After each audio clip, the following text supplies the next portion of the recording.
the pedal box. 15 million cars, 2 forward speeds, and no gear lever anywhere in the cabin. 3 pedals on the floor and 1 hand lever beside them, and not one of them does what you'd guess. The pedal on the right isn't a brake in any sense you'd recognize. It's a strip of woven cotton wrapped around a spinning drum inside the gearbox. There's nothing at the front wheels at all, and the only thing at the back is a parking brake you pull by hand. Ford Model T 1908 to 1927. Nothing in it slides into mesh, because everything is meshed already. Every ratio is an epicyclic set, so you don't select a gear, you stop part of one. Lever forward, left pedal down. A band clamps the low drum and the car crawls. Let that pedal all the way out and a clutch locks the whole set solid. That's top. Middle pedal, reverse drum. Right pedal, a third drum, and that one is your brakes. It didn't die because it broke. It died of heat. Every gear change is a band dragging a drum from one speed to another before it can hold it. And all of that energy lands in the lining. Ride the pedal half applied and it burns instead of gripping. And that same friction material is also your braking system, swallowing everything the car has, every stop inside the gearbox. Fine at 20 horsepower. Double the power and you double the energy landing in that same lining. So the 1928 Model A got a sliding gearbox and a proper clutch. Teeth carry the torque, and once it's in gear, nothing rubs at all. Ford's brakes were a gearbox part. The slusher, 3.1 to 1 of torque multiplication, out of a converter with 5 separate elements churning inside it. Buick built an automatic that never upshifts on its own. There's a low in there, but it's yours to choose and yours to hold. Leave it in drive and the car sets off in top and stays in top to the speed limit. The Dynaflow, 1947 to 1963. A torque converter is 2 fans facing each other through oil. The engine spins one. The oil is flung outward and slams into the other. That second fan is the turbine, and it is what drives the car. Between them sits a stator, a ring of vanes that catches the oil coming back and turns it round so it helps the engine instead of fighting it. Buick's answer to no gear changes at all was to pile in more parts. 2 impellers, 2 stators, which is exactly what killed it. A converter only multiplies torque while the oil is losing the argument. One fan outruns the other, and you pay the difference in fuel. Fine for a launch device whose slip fades once you're moving. Buick's converter is permanently in the drive path, so every element they added was one more place to shear oil instead of turning a wheel. So it drank, and it felt like nothing. Rival cars stepped through their gears, and yours just swelled like a lift. The public called it Dynaslush. That was the review. The self-destructor. Chevrolet looked at that Buick and thought, not enough turbines. So the TurboGlide has 3. Not 3 taking turns on a clutch. 3 that are all in the oil at once. 646,000 TurboGlides, 1957 to 1961. Oil comes off the impeller and hits the low turbine first, then the intermediate, then the direct. As the car gains speed, the angle the oil arrives at changes, so one turbine quietly stops contributing and the next takes over. The ratio changes because the oil changes its mind. And then there's the lever. Past drive sits a position marked grade tartar, selected on a long hill, and the transmission turns its own turbines backwards, so they beat against the oil flow and churn the car's momentum into heat. Nearly 200 horsepower of it. You're slowing the car down by stirring it, which is where the bill lands. Early boxes cracked their aluminum cases under operating pressure, while the retarder's entire job was dumping the car's energy into the oil inside them. Chevrolet charged $50 more than the Power Glide that did none of this, and owners renamed it Terrible Glide. It braked by cooking itself. The case went first. The reverse racer. The Dutch gave DAFs their own class in their backward driving championships. Not because a DAF is fast, because a DAF is exactly as fast backwards as it is forwards. The Variamatic, 1958, on the DAF 600, the first continuously variable transmission anybody sold in numbers. 2 pairs of cones facing each other, a rubber V-belt squeezed between them. Push one pair together and the belt rides further out, making that pulley effectively bigger. Let the other pair open and the belt drops into the V, making that one smaller. Do both at once and the ratio slides through every value in between. Dave worked those cones with centrifugal weights for road speed and a pipe off the inlet manifold for load. No computer. And there's no reverse gear either. Just a dog clutch that flips which way the belt drive turns, and a belt on a pair of cones has no opinion about direction. What killed it was rubber. That belt is crushed between steel cones and dragged sideways every second the car moves, and rubber stretches and heats and lets go. The fix found by DAF's own transmission company was to stop pulling the belt and start pushing it. Hundreds of steel elements in compression instead of one loop in tension. Bosch bought Van Dorn Transmissie in 1995. Right idea. Wrong rubber. The rope? 7 feet of steel rod, 2/3 of an inch thick, thinner than your thumb. And on the automatic cars, it bolts straight to the flywheel with no clutch in between and no universal joints anywhere. It spins at engine speed. And it is bent. The 1961 Pontiac Tempest, built on the Corvair floor pan, a rear engine platform, so no driveshaft tunnel at all. The gearbox went to the back as a transaxle, with a shaft the length of the car to reach it, bowed 3 inches downward. Everybody assumes that curve is a bodge. It's the trick.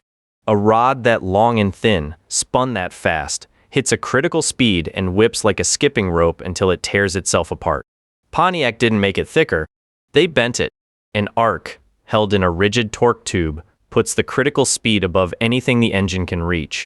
It worked, and it reportedly still cost more to machine than a prop shaft with joints. Then there's the engine. It's a 4 made by sawing a Pontiac V8 in half, and a 4 that big fires so hard and so rarely that the crank torque actually reverses between strokes. DeLorean said the car sounded like it was carrying half a trunk full of rolling rocks. It only behaved at all because the bent shaft and the torque tube were soaking those pulses up. So when GM moved onto a conventional platform for 1964, the 4 was too rough to survive without it. The rope held. The engine bolted to it didn't. The stamp, you choose your next gear while you're still driving in the current one. Nothing happens. The car carries on exactly as it was. Then whenever you feel like it, mid-corner, flat out, doesn't matter. You stamp a pedal, and the gear you picked earlier arrives in one movement. London ran its buses on this for 20 years. ERA's racing cars ran it with nothing at all between it and the engine. The Wilson self-changing gearbox from 1929. There's no clutch pedal in the car. The pedal that looks like one is the gear change itself. Each intermediate ratio has its own epicyclic train, permanently meshed, held by its own brake band. Top is a straight-through cone clutch. And what lets a hand command all that is Wilson's bus bar. Press the pedal. Release it.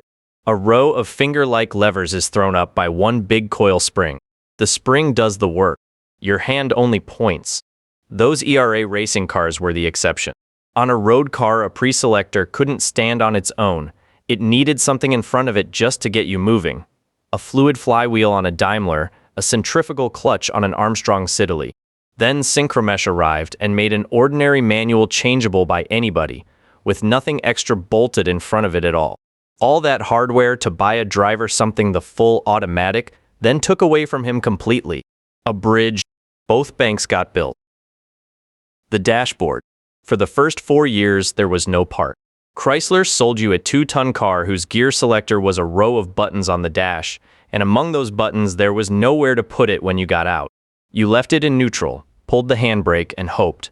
1956 to 1964, on the 2-speed power flight and the 3-speed torque flight. And here's the part that surprises everybody. There is nothing electrical about it.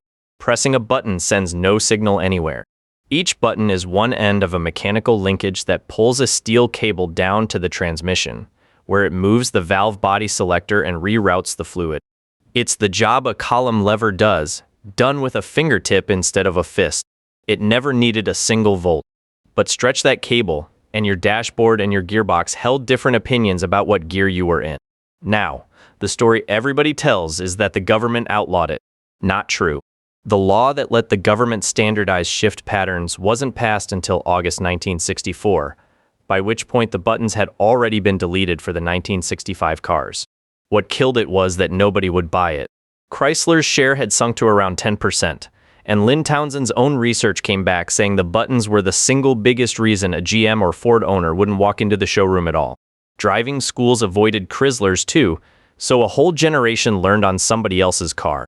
Nobody banned it. Nobody bought it. The electromagnet.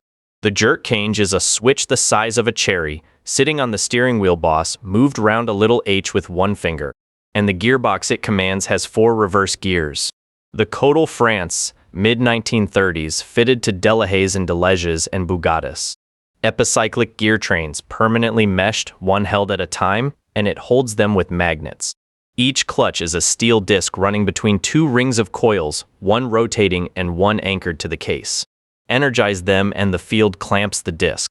That's the gear. And because a magnet needs no leverage, there's no servo and no cam, which is why the whole control could shrink to something you work with one fingertip. The 4 reverse gears aren't cleverness, they're a consequence. Direction is chosen by a separate selector down on the prop shaft, so the gearbox has no idea which way the car is pointing. And the failure mode is written into the design. The transmission is only connected while it is being energized. There is no mechanical fallback at all. A mechanical gearbox gives you something to limp home on, a burnt band, a worn cone, a gear you can still find. Flat battery, chafed wire, one dirty relay contact, and the codal doesn't slip and doesn't jam. The drive is simply gone in a 1930s car with 1930s wiring. And it was a luxury fitting. 6 electromagnets and a relay box, on cars built in the hundreds. Then the war took the customers who could afford them. Flat battery, no gearbox. No warning either. The impossible one. There are no gears in this gearbox. None. 2 steel discs, each dished like half a donut facing each other, with rollers pinched in the gap between them. Tilt a roller one way, and it touches the input disc near its center, and the output disc near its rim. Tilt it the other way, and those 2 radii swap over. The ratio is the angle of a roller. So what's gripping what? Nothing. They never touch.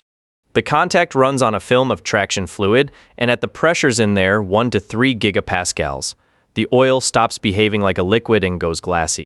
The whole torque of the engine crosses a film less than a micron thick, squeezed until it briefly isn't a fluid. People chased this for a century. In 1988, 7 engineers walked out of Leyland to build it properly and called the company Toro Track. And the principle works. It even reached a production car, the Nissan Xtroid 1999, Japan only, behind a twin-turbo 6. That one was Nissan's own half-toroidal, though not Toro Track's. But it can only ever be slightly better than what it replaces. And there are reasons. Spinning that contact patch costs you power before you've moved anything. The discs want low-defect steel, and the contact wants an oil nobody else buys. And slightly better doesn't persuade an industry to retool. While it spent years proving itself, pulley CVTs got cheaper and ordinary automatics grew to 8 and 9 speeds. Nissan dropped toroidal in 2003. Torotrek kept going for 30 years, and on December 8, 2017, it called in the administrators. A century of work. One car. Then administration. Subscribe if you want more machines that were built on purpose, by clever people and died anyway, because the scrapyard is full of them. Send it to the scrapyard.